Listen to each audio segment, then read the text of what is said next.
Hello, I'm Karen Sliwinski. Today I'm going to show you how I improve my Memento Ink Pad. So this is the Memento Ink Pad that I normally use. And I'm going to open it up here.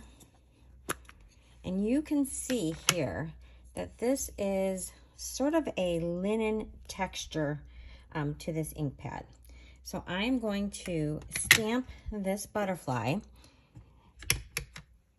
and sometimes you can see that you see a little bit of the texture of that linen.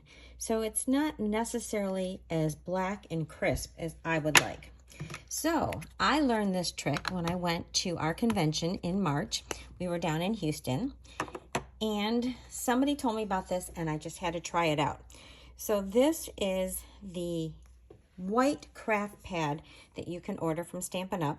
So it comes as an uninked stamp pad, and then you get your bottle of refill ink. And normally what you would do is just fill your ink, and then you would use it as a white craft stamp pad.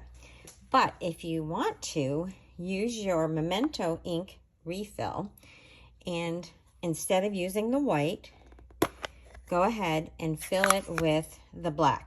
So you just get it covered with ink. It takes a little bit because it's a brand new unused ink pad. So it takes a little bit of ink to get it going.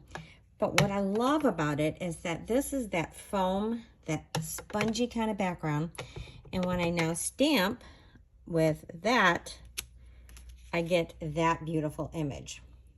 So you can really see the difference between those two. And I just love having this softer, a little bit more of a cushion stamp pad for doing my Memento ink. So I hope that is helpful for you. I would definitely give that a try. And as you can see, I just put a label over the top so that I know that this is my black stamp pad. Of course, as soon as you open it, you would know that. But I hope this tip is helpful to you and you will find it useful. Thanks so much for watching.